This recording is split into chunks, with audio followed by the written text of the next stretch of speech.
ಇದೆಲ್ಲದಕ್ಕೂ ಕಾರಣ ನಿನ್ನ ಕೃಪೆ. ಇದೆಲ್ಲವೂ ಕೂಡ ನಿನ್ನ ಕೃಪೆಯಿಂದಲೇ ನಡೀತಾ ಇದೆ. ಅಷ್ಟೇ ಅಲ್ಲ ತಾಯಿ, ನಾನು ಕೂಡ ಒಂದು ಹೆಣ್ಣು. ಚಿಕ್ಕ ವಯಸ್ಸಿನಲ್ಲಿ ತಂದೆ ತಾಯಿನ ಕಳೆದುಕೊಂಡ ನತಾದೃಷ್ಟ ಹೆಣ್ಣು. ಅಷ್ಟೇ ಅಲ್ಲ ತಾಯಿ, ಸಾಕಷ್ಟು ಅನಾಥ ಹೆಣ್ಣುಮಕ್ಕಳು ಇವತ್ತು ಬೀದಿಯಲ್ಲಿ ಬಿದ್ದು ಅನಾಥರಾಗಿ ಅಲಿತಾ ಇದ್ದಾರೆ. ಅಷ್ಟೇ ಅಲ್ಲ ತಾಯಿ, ತಂದೆ ತಾಯಿ ಇದ್ದ ಹೆಣ್ಣು ಮಕ್ಕಳು ಕೂಡ ಬೀದಿಯಲ್ಲಿ ಒಬ್ಬಟ್ಟಿರಾಗಿ ಅಲಿತಾ ಇದ್ದಾರೆ. ಆದ್ರೆ ನನಗೆ ಇಬ್ಬರು ಅಣ್ಣಂದಿದ್ದಾರೆ. ಅವರು ಬೇರೆ ಯಾರು ಅಲ್ಲ, ರಾಜೇಂದ್ರಣ್ಣ, ಅಶೋಕಣ್ಣ. ಇಲ್ಲಿವರೆಗೂ ನನ್ನ ಮನಸ್ಸಿಗೆ ಚೂರು ಕೂಡ ಮನಸ್ಸಿಗೆ ನೋವಾಗದಂತೆ ನನ್ನನ್ನು ಸಾಕಿದ್ದಾರೆ, ಬೆಳೆಸಿದ್ದಾರೆ. ಅಷ್ಟೇ ಅಲ್ಲ, ನನ್ನನ್ನ ವಿದ್ಯಾವಂತಳಾಗಿ ಕೂಡ ಸಾಕಿದ್ದಾರೆ. ಇಂಥ ಅಣ್ಣಂದರಿಗೆ ನಾನು ತಂಗಿಯಾಗಿ ಹುಟ್ಟಬೇಕು ಅಂದ್ರೆ ಈ ನನ್ನ ಜನ್ಮವೇ ಸಾರ್ಥಕವಾದಂತೆ ಕಾಣಿಸ್ತಾ ಇದೆ ತಾಯಿ, ಸಾರ್ಥಕವಾದಂತೆ ಕಾಣಿಸ್ತಾ ಇದೆ. ಅಷ್ಟೇ ಅಲ್ಲ, ಈ ನನ್ನ ಮುದ್ದಾದ ಅಣ್ಣಂದರಿಗೆ ಇಬ್ರು ಮುದ್ದಾಗಿರುವ ಒಳ್ಳೆ ಗುಣ ಹೊಂದಿರುವ ಅತ್ತೆಗೆ ನನ್ನ ಕರುಣಿಸ್ಬೇಕು ಅಂತ ನಿನ್ನಲ್ಲಿ ನಾನು ಸೆರಗುಟ್ಟು ಬೇಡ್ಕೊಳ್ತಾ ಇದ್ದೇನೆ ತಾಯಿ, ಸೆರಗುಟ್ಟು ಬೇಡ್ಕೊಳ್ತಾ ಇದ್ದೇನೆ. ಮತ್ತೆ ಬಿಟ್ಟಿದ್ದೆ. ಈ ನಮ್ಮ ಸಿರಿ ಸಂಪತ್ತು ನಿನ್ನ ಕೃಪೆಯಿಂದ ಇನ್ನೂ ಹೆಚ್ಚಾಗಬೇಕೇ ಹೊರತು ಕಡಿಮೆ ಅಂತ ಆಗಬಾರ್ದು. ನನ್ನ ಅಣ್ಣಂದರು ನನ್ನ ಮೇಲೆ ತನ್ನ ಪ್ರಾಣವನ್ನೇ ಇಟ್ಟುಕೊಂಡಿದ್ದಾರೆ. ಅವರ ಪ್ರೀತಿಗೆ, ಅವರ ವಾತ್ಸಲ್ಯಕ್ಕೆ ನಾನು ಯಾವತ್ತೂ ಚ್ಯುತಿ ಬರದಂತೆ ಅವರ ಪ್ರೀತಿ ವಾತ್ಸಲ್ಯವನ್ನ ಹೀಗೆ ಕಾಪಾಡ್ಕೊಳ್ಬೇಕು ಅನ್ನೋದೇ ನನ್ನ ಆಸೆ ತಾಯಿ, ನನ್ನ ಆಸೆ.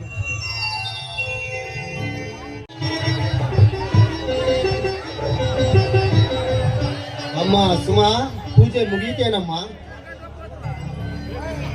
ಅಣ್ಣ, ಪೂಜೆ ಮುಗಿದಿದೆ, ಬಾರಣ.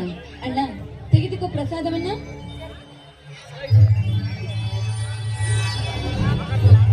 ಅಮ್ಮ ಸುಮಾ, ಈ ನಮ್ಮ ಆರಾಧ್ಯ ದೇವತೆಯಾದ ಚಾಮುಂಡೇಶ್ವರಿಯನ್ನು ನಿನ್ನ ಯಾವ ನಿಶ್ಚಯಂತೆ ನೆರವೇರಿಸಲು ಬೇಡಿಕೊಂಡೆ ಅಮ್ಮ.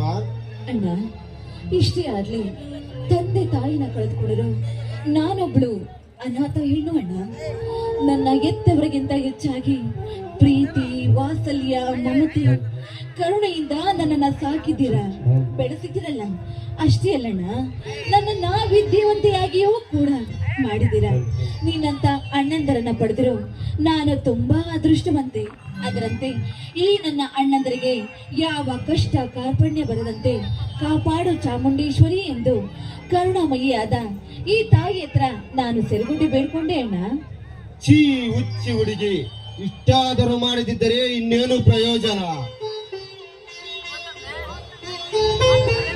ಅಣ್ಣನಾದ ನಾನು ಎಂದಿಗೂ ನಿನ್ನ ಆಶೀರ್ವಾದ ಇರುತ್ತಮ್ಮ. ಇರಬಹುದಣ್ಣ, ಆದ್ರೆ ನಿನ್ನಂತ ಹೂವಿನಂತ ಮನಸ್ಸಿರುವ ಅಣ್ಣ ಇಷ್ಟು ಜನಕ್ಕೆ ಸಿಗಬಹುದು, ನೀನೇ ಹೇಳೋಣ ನೋಡೋಣ.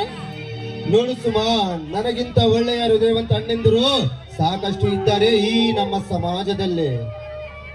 ಇಲ್ಲ ಇಲ್ಲ ಇಲ್ಲ, ಸಾಧ್ಯವೇ ಇಲ್ಲ. ನಿನ್ನಂತ ಗುಣವಂತ ಅಣ್ಣನಿರೋದಕ್ಕೆ ಸಾಧ್ಯವೇ ಇಲ್ಲ ಅಣ್ಣ. ಸುಮಾ, ನೀನು ತಿಳಿದಿರುವ ಹಾಗೆ ಪ್ರತಿಯೊಬ್ಬ ಅಣ್ಣನು ಈ ಭಾರತಾಂಬೆಯ ಮಡಿಲಲ್ಲಿ ಹುಟ್ಟುವುದಕ್ಕೆ ಅವಕಾಶ ಮಾಡಿಕೊಡುತ್ತಾಳೆ ತಾಯಿ, ಹುಟ್ಟುವುದಕ್ಕೆ ಅವಕಾಶ ಮಾಡಿಕೊಡುತ್ತಾಳೆ. ಅಂದ್ರೆ ನಿನ್ನ ಮಾತಿನ ಅರ್ಥವಾದ್ರೂ ಏನಣ್ಣ? ಸುಮಾ, ವಿಶ್ವದಲ್ಲಿ ಸುಮಾರು 193 ದೇಶಗಳಿವೆ. ಅದರಲ್ಲಿ ಸಂಸ್ಕೃತಿ ಮತ್ತು ಪ್ರಾಮುಖ್ಯತೆ ಹೊಂದಿರುವಂತ ದೇಶ ಕಣಮ್ಮ ಈ ನಮ್ಮ ಭಾರತ ದೇಶ. ಅಂದ್ರೆ ಈ ಪುಣ್ಯ ಭೂಮಿಯಲ್ಲಿ ಹುಟ್ಟಿದ ನಾವು ನಿಜಕ್ಕೂ ಪುಣ್ಯವಂತರು ಅಲ್ವೇನಣ್ಣ? ಹೌದು ಕಣಮ್ಮ, ನಾವೇ ಪುಣ್ಯವಂತರು. ಅದಿರಲಿ, ನಿನ್ನ ಚಿಕ್ಕಣ್ಣ ಲೋಕೇಶ್ ಇನ್ನೂ ಬರಲಿಲ್ಲವೇ? ನಿನ್ನನೆ ಮುಗಿದಿರಬೇಕಲ್ಲವ ಅವನ ಎಕ್ಸಾಮ್? ಅಣ್ಣ, ಎಕ್ಸಾಮ್ ಏನೋ ಮುಗ್ದಿದೆ, ಆದ್ರೆ ಸಮಯದ ಸರಿಯಕ್ಕೆ ಬರೋದಕ್ಕೆ ಟ್ರೈನ್ ಸಿಗ್ಬೇಕಲ್ಲಣ್ಣ. ಅಣ್ಣ, ಅಲ್ಲಿ ನೋಡು, ನೆನಪು ಮಾಡ್ಕೊಳ್ತಾ ಅಶೋಕಣ್ಣ ಬಂದೇ ಬಿಟ್ಟ.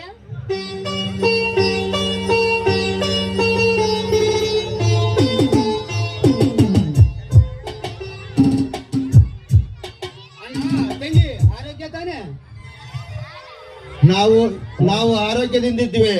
ನೀನು ಹೇಗಿರುವೆ Lokesh? I am fine and brother and sisters. ಇರ್ಲಪ್ಪ, ಎಕ್ಸಾಮ್ ಎಲ್ಲ ಹೇಗ್ ನಡೀತಾ ಇದೆ? ಫಸ್ಟ್ ಕ್ಲಾಸ್ ಆಗಿ ಬರ್ತೇನೆ ತಂಗಿ ಸುಮಾ. ಹಾಗಾದ್ರೆ ಈ ಸಲ ನೀನು ಫಸ್ಟ್ ರ್ಯಾಂಕ್ ಅಲ್ಲಿ ಪಾಸ್ ಆಗೋದು ಪಕ್ಕ ತಾನೆ? ಹೇ ಸುಮಾ, ಏನು ಮಾಡ್ತಾ ಇದೀವ?